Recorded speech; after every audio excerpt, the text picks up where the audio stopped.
Guys, expressing another negative opinion today, feeling kind of nervous. Over a year ago, I mentioned in a couple of videos that I did not like a certain popular young adult novel, and I was thinking about making a full video about it. I wrote a whole script and notes, and I recorded the video. I even took a thumbnail. I felt like at the time I was maybe being like a little bit too negative, like my heart didn't really necessarily feel in it, so to speak. So I just put it on the back burner, but it has been boring a hole in my brain. It has just been taking up way too much space that I just feel like I really need to make a video on it.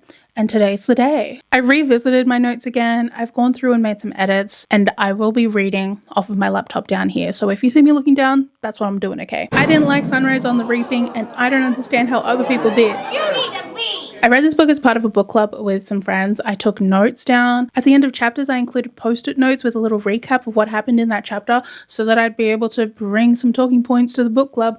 But then my friends were like, oh yeah, we haven't read it yet. So reading it as part of a book club, I didn't get that chance to get the thoughts out of my brain. Sunrise on the Reaping was the first Hunger Games book that I had ever read. And after I finished this book, I then went back to read the full trilogy. Yeah, kind of a crazy order to read the books in, but I digress. I haven't read Ballad of Songbirds and Snakes, and I'm not really sure if I intend to. Even then, like at the time, I hadn't properly seen the Hunger Games movies. I pretty much just knew the plot of the Hunger Games through cultural osmosis. I had a Tumblr account as a teenager, and I pretty much gleaned the full concept of the movie based on every sort of gift set that I would see regularly. As I was reading Sunrise on the Reaping, I felt like there were way too many references to the original trilogy. And for me, a non-fan, to be picking up on those references is that I feel like that says enough. Like, it felt as if in order to enjoy the book, I needed to have a deep, nostalgic love for all of the adult characters in the original Hunger Games trilogy. It felt like Sunrise on the Reaping was overly pandering to its fans,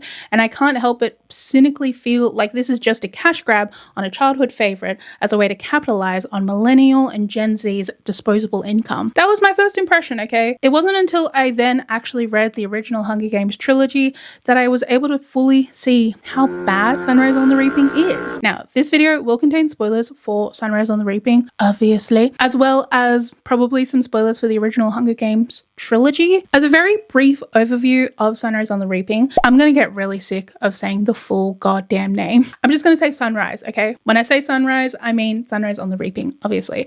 But for brevity, I'm just going to say Sunrise. As a very brief overview, Sunrise acts as a prequel story to the original trilogy. It's where we're able to see Haymitch Abernathy compete in the 50th Hunger Games. Every 25 years of the Hunger Games, they have like a special event. They call it a quarter quell. So this 50th games that Haymitch is going to be competing in, it is the second quarter quell. As the special event spectacle of the second quarter quell, instead of just taking one boy and one girl from every district, they are going to be taking 2 girls, 2 boys from the district. So it's going to be double the amount of tributes, double the carnage, double the pleasure, double the fun. One of my main issues with Sunrise on the Reaping is that there's no believable tension throughout this novel. Unfortunately, I am a real person in the real world, and I am reading a book that it tells the prequel story set in a fictional world where I have already met this character 24 years later. Like, I already know that Woody Harrelson in a wig exists. I already know that there's no point in me becoming emotionally invested in any of the other tributes. I already know that any attempt at building friendships between Haymitch and the other tributes is going to be a fruitless endeavor. The Hunger Games isn't a war story. It's not as if there's going to be multiple survivors of like one squadron at the end of this. This is a controlled environment where they can guarantee that there is only going to be one survivor. I already know that that one survivor is going to be Haymitch, so why would I invest any emotional bandwidth in this story? Not only that, but why should I care about this story when it feels like Suzanne Collins is shaking the figurative keys in front of my face every time a recognizable character is mentioned? Look here, you know this character. Remember them? Additionally, we have already been told how Haymitch won his Hunger Games. In chapter 14 of Catching Fire, Katniss and Peter are re-watching the tapes from the previous games just so they can sort of size up, I guess, the competition. And while doing that, they watch Haymitch's games. Catching Fire describes the arena as apparently smelling sweet, judging by the looks on the tributes' faces when they enter the arena. There appears to be meadows and running streams, fruit trees and berry bushes, but it's all going to be poisonous. The tributes are only able to eat safe food from the cornucopia or via donations from their sponsors. And in order to drink any water, they need to collect rainwater. any of the streams are going to be poisonous to them. We're told that Haymitch appeared to be struggling with a pack of carnivorous squirrels that were attacking him and stinging butterflies that were also attacking him. We're also told that a mountain in the arena erupts as a volcano on the 4th day, affecting the playable landscape. We then see Haymitch team up with Maisley, one of the girl tributes from District 12, and we see them go against the final tributes. From Catching Fire, we know that Haymitch was at the edge of the arena where there is a force field that bounces things back when it reaches the boundary of the arena. We know that a District 1 girl chases him to that edge, throws an axe at him and misses Haymitch, but it hits the boundary and it is thrown back and hits her square in the face, and Haymitch becomes the winner. At the time when I first read Sunrise, I didn't know that these were the events that were going to happen because I hadn't read the Hunger Games books yet. But I imagine if you were a fan of the Hunger Games and you had read the books, you would already know. Like, I know what's going to happen. I know who's going to win. So why write this book? And why insist on including so many cameos of characters from the main trilogy? Especially when this book includes egregious retcons of so many character relationships from the main trilogy. Now, a retcon is short for retroactive continuity, and it's a literary device used in storytelling to change, contradict, or expand on previously established lore in a fictional universe. In Sunrise, Haymitch interacts with so many characters that we know from the trilogy, and unfortunately it retcons their future interactions in that trilogy. It also feels like whenever there is a new introduced character, they make explicit effort to try to link it to an existing character. Starting from the beginning, Sunrise on the Reaping opens on the day of the reaping, and it's also Haymitch's birthday. We meet Haymitch's girlfriend, Lenore Dove. As a small aside, every time that Lenore Dove is mentioned, her full name needs to be mentioned. Lenore Dove, Lenore Dove, Lenore Dove, Lenore Dove, Lenore Dove. If I had the ebook version of this book, I would definitely be Control F searching for Lenore Dove. It makes no sense to me that he would insist on calling her Lenore Dove. Lenore Dove. Lenore Dove. My boyfriend's name is Christopher. His middle name is James. I am hard pressed if I'm ever referring to him as Christopher James, Christopher James, Christopher James. I'm calling him Chris. I'm calling him other nicknames. I'm calling him Bubble. I'm calling him Bubby. I'm calling him Bab. For some reason, I guess in order to foster some sort of care from the audience, we just get Lenore Dove, Lenore Dove, Lenore Dove just repeated to us every time he thinks about her, every time he sees her, says her full goddamn name. Don't piss me off. I think it is a fan theory that Lenore Dove is related to Lucy Gray from Ballad of Sunbirds and Snakes. If that theory turns out to be true, that would piss me off. That would add to everything. That would piss me off, okay? Moving on. Okay, I gotta stop. Haymitch met Lenore because she is cousins with his best friend, Burdock Everdeen. Guys, Katniss's dad is Haymitch's best friend. Duh. Burdock has a crush on a girl in town who makes ointments named Astrid, who is Katniss's mum. This is also the first time that we are ever told her name. It's kind of weird that we don't get her name in the Hunger Games trilogy. All that we get is like Mom, or realistically, that f***ing bitch who fell into a depressive episode after our dad died. Mom! We're going to the reaping! Oh my god. It's like there's nothing Behind her eyes. It's like she's not even here. We gotta go, Mom! Mom! Reaping! Going now! I just think it's kind of crazy that we only get her mum's name in a prequel story that's, technically supplemental. During the reaping ceremony, Peter's dad is mentioned, Otho Malark. Plutarch Heavensby is there as broadcast producer. Oh, also President Snow is here as well, but I feel like that's kind of a given. He's an old man in the trilogy, so it makes sense for him to be there. But given all of the names from the tributes from the other districts, which we didn't get in the 74th and the 75th Hunger Games and Catching Fire, in those ones we would only get the actual names of like allies or nicknames like Foxface. So I think it's a little bit excessive for us to get the names of 48 tributes. One of the tributes that we are introduced to of note is named Ampert Latier, and he is the tribute from District 3, and he's only 12 years old. Oh, what a little baby. We then meet a mentor from one of the other districts. We see Beatty Latier, who's here in Sunrise on the Reaping as a mentor for District 3. And realistically, Beatty plays like a pretty key part in Hamish's success within the arena itself. Like, pause, we have Beatty, who is in Catching Fire, and we have his son, who is one of the goddamn tributes in these games with Hamish. Beatty was the winner of the 34th Hunger Games, and he is now mentoring in the 50th Hunger Games.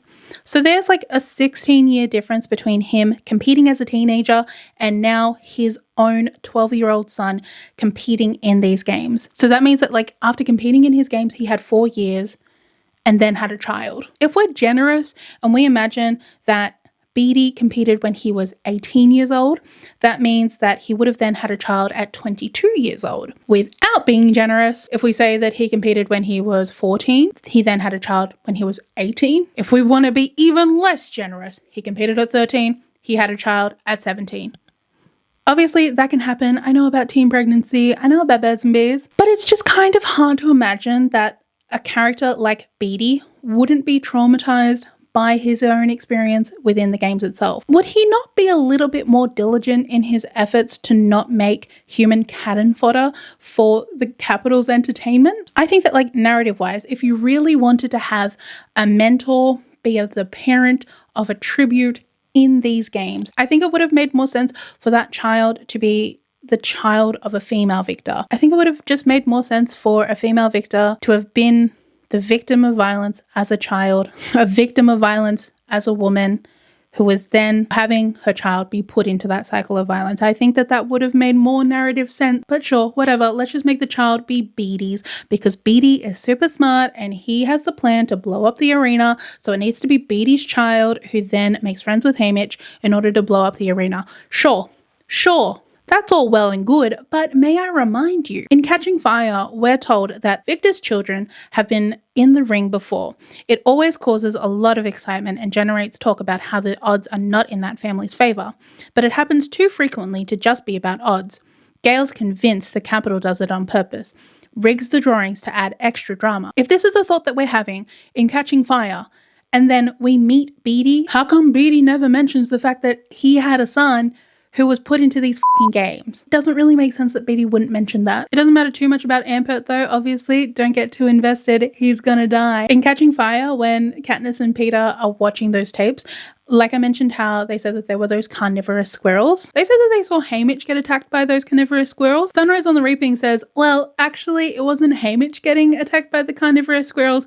It was actually Ampert getting murked by those squirrels. He is eaten clean off the bone. This book had the gall to say somewhere Beatty's heart is breaking. Girl, what do you mean that Beatty's heart is breaking after his child just got Ingham's chicken munchied?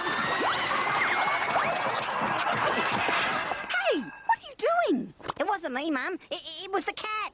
You're the cat. Honest. New Ingham Munchies. They're full of chicken.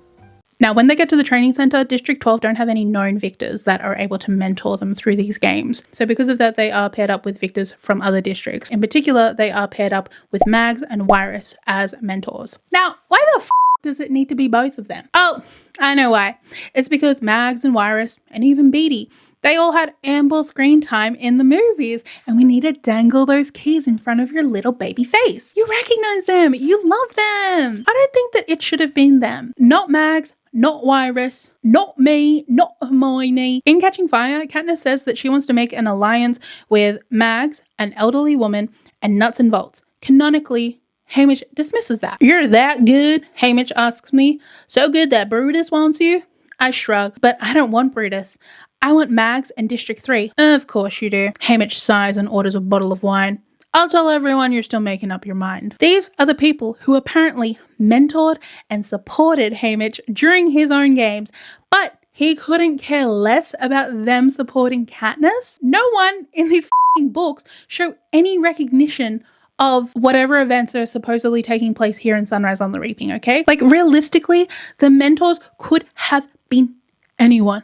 They could have easily been a completely original character. District 12 don't have any known victors available to mentor them at this point. So you could have shown us something cool. You could have given us a completely new character from a district that we don't really hear about. And we could have learned more about that district through them, expand the lore that way. Instead, we get contradicting information about the relationships between these characters who we know from the original trilogy. Because District 12 is a bit of a dud district, no one really wants to like work with them. Like instead of having the qualified beauticians, they basically have like the apprentices doing their makeover. And one of the students decides that they need a little bit of extra help, so she calls up her big sister, Effie Trinket. These cameos of existing characters were getting to the point where I was expecting that their escort and their stylist, Drusilla and Magno, I thought that they were going to be revealed as Cinna's parents or some shit. Thankfully, she didn't pull that bullshit, but like, I wouldn't put it past her. The epilogue of the book ends with Haymitch seeing his best friend, Burdock Everdeen, with his first baby girl daughter. Katniss's little pigtails reminded him of Luella McCoy, his sweetheart of old. She reminds him so much of Luella that the sweetheart can't help but stick. Who the ever thought that Haymitch started calling Katniss sweetheart as a genuine term of endearment? Almost every occasion of him calling her sweetheart is written as him being patronizing. What are you talking about? Like, what are you talking about? Don't piss in my boots and tell me it's raining, bitch. Also, if Haymitch is supposed to be besties with Katniss's dad, why aren't we calling him Unky Haim? This book is pages upon pages of unnecessary fan service, and it really undermines the impact of the original trilogy. I've said it once, I've said it twice, I'll say it 1,000 times that I'm okay, that I'm fine, that it's all just in my mind. This was the 50th Hunger Games, okay? This was the second quarter quell. They went all out for these games. They reaped twice as many tributes from each district. I would have found it so much more interesting to read about Haymitch returning victorious from these games to a district that is grieving the loss of 3 children who were lost in the games itself, plus a 4th child who was killed during the reaping ceremony. Like, explain to me, how does Haymitch sleep at night? How do the other families treat him? What's it like when he tries to go into town? Like, what is his descent into alcoholism like? Is he trying to still work for Hattie Meany, the town's bootlegger? Like, does he get fired by her because he starts taking additional bottles home? Does he come to work drunk? Like, what does his life look like after the games? I already know that he won his games. I don't care about seeing the games. But I guess we'll never know, because slow character studies do not a good movie make. In May 2025, 2 months after the book was released, it was announced that a new movie was in the works, and filming would reportedly start in July 2025, and it's set to release in November of this year, 2026. This feels like such an expedited timeline for a movie to be in pre-production. Like, you kind of hear stories of how it took screenwriters years to workshop a script and producers years to option a movie around. If I look at the previous budgets and the worldwide box office for the previous movies, I think it's kind of understandable why they would want to make another one. The first Hunger Games movie had a budget of $78 million and it grossed $659 million. Catching Fire had a budget of $130 million and it grossed $865 million worldwide. Mockingjay Part 1 had a budget of $125 million and it grossed $758 million. Mockingjay Part 2 had the biggest budget of $160,000 and it grossed worldwide $665 million. Those last 2 movies didn't have any games. The Ballad of Songbirds and Snakes had a budget of $100 million and it grossed $361 million worldwide. These movies are money-making machines. The first Hunger Games movie made back 8 times its budget. Catching Fire made the most gross worldwide overall, and it made back 6 times its budget. Maybe I'm cynical and jaded by reboots, prequels, sequels, squeakquels, supplemental quels, but this kind of feels like Lionsgate knowing they make bank when they make movies about teens killing each other and making history. But because they can't crank out another movie without a book being attached to it, so they give Suzanne Collins a blank check and say, these are the cool explosions that our visual effects team are able to make. What can you give us that'll fit this? Compared to other franchises that have endless merchandising opportunities for toys, collectibles, clothing, Lego. Like, look at Star Wars and Harry Potter. Why the f would I want a chibi plush of Hermione Granger? It's a little bit harder to make merchandise and toys for Hunger Games because it's a little bit distasteful to build an arena designed to kill kids out of little blocks. The obvious benefit of merchandising is that you can make additional money off of licensed product. Like for the Hunger Games, I mainly see stationery, apparel, little enamel pins of the Mockingjay. If Suzanne Collins, the business, the name, isn't able to fully capitalize on merchandising and toys, then why not keep cranking out books so that she's able to crank out movies? And hey, while we're at it, why not capitalize on limited edition book releases and audiobook purchases? I would like it to be known that for this section, I did write the majority of this back in July 2025 when I had first tried to make this video. I've gone through and verified the availability of these items, and the information that I gathered last year still rings true today. Let's first start with the Hunger Games deluxe set, okay? These deluxe edition covers were released in February 2025. The books have sprayed edges, the covers have bird themes. I did see these on shelves sold individually, but you could also get the box set of the 4. So it had Hunger Games, Catching Fire, Mockingjay, and it also had Ballad of Songbirds and Snakes. Like I said, this set was released in February 2025. Sunrise on the Reaping was coming out a month later. Why wouldn't the publisher just wait until Sunrise on the Reaping had been released so that people who would want to collect these covers, they are pretty, I like them. You would think that maybe people would want to get a matching set. When I first did this research back in 2025, they did not have a Sunrise on the Reaping that matched this deluxe set. As of today, when I'm filming this, June 2026, they still have not created a Sunrise on the Reaping that matches this deluxe set. They did release a hardcover edition of Sunrise on the Reaping like this. This design doesn't match the deluxe set at all. And also, it's ugly. This doesn't match any of the other available editions, and they haven't released any of the other books in this type of cover design. What is happening? And then there's currently a box set with all 5 current books, but they do just have their original covers. Knowing what I know about book talkers, collectors, reading influencers, I feel nothing but cynicism towards these limited edition releases, okay? The deluxe set doesn't match the hardcover of Sunrise on the Reaping. So if you buy the deluxe set, Sunrise is going to look out of place. The hardcover's design doesn't match the existing 4 editions, but it's limited edition and it has sprayed edges. It's a collector's edition. It's good for the economy. And then the collection with all 5 books. At least the covers match, but who is this collection for? I'd assume that most people who are reading Sunrise on the Reaping have already read and are fans of The Hunger Games, who would likely already own a copy of The Hunger Games. I'm so sorry if it seems like I'm getting like way too worked up about it, but I think it's an important thing to considering, especially since so many people are up in arms making think pieces about consumerism in the book influencing space. If we want to have conversations about consumerism, then I don't think that all of the blame should be on the consumer for buying all of these special edition books. I think there should also be some blame put back on the publishers or the manufacturers in these cases for not creating something that's going to actually satisfy collector, consumer kind of activities.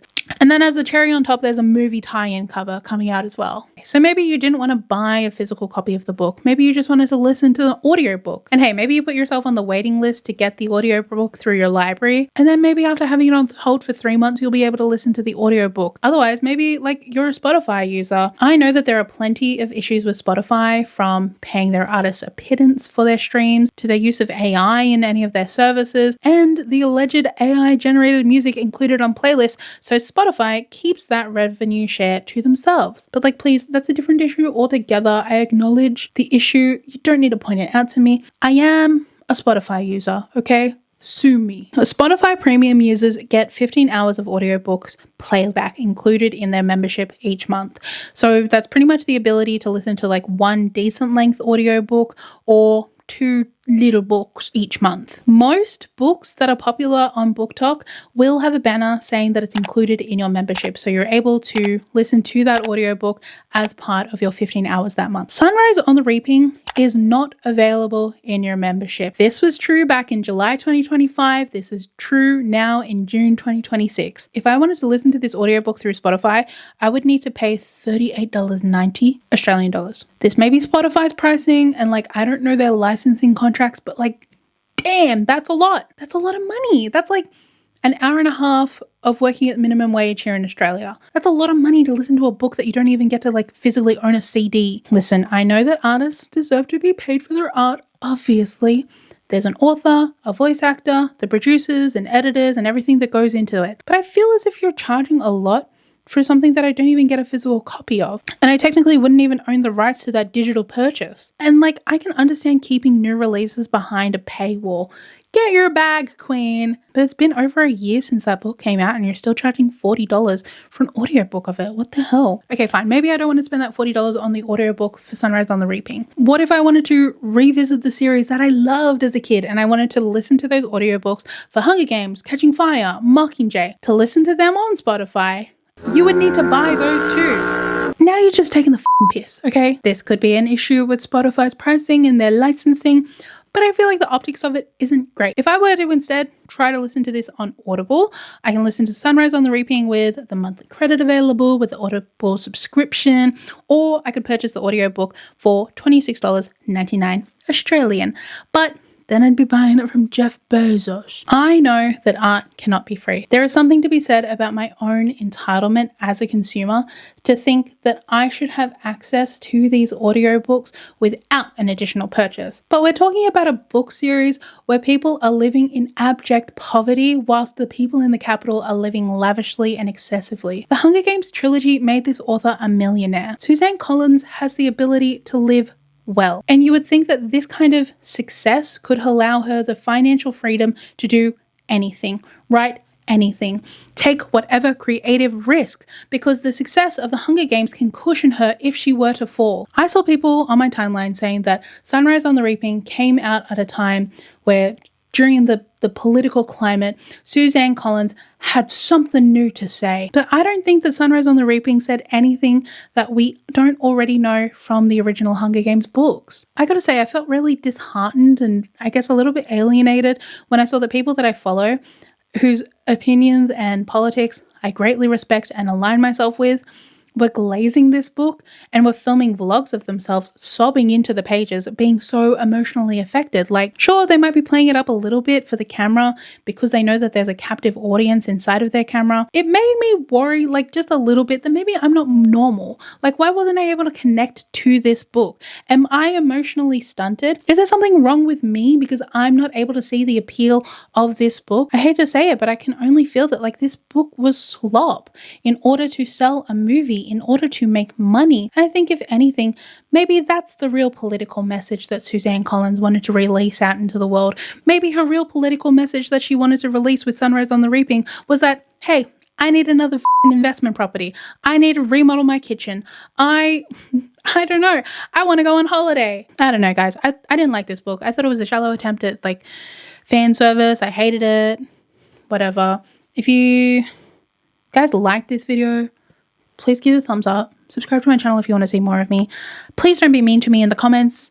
If you have something constructive to say, you can say it, but please don't be mean towards me specifically. Thank you so much for watching. I hope you enjoy the rest of your day. Bye! Everywhere you look, everywhere there's a heart, there's a fall song, a hand to hold on to. Everywhere you look, everywhere there's a Full House theme song, like and subscribe to my channel.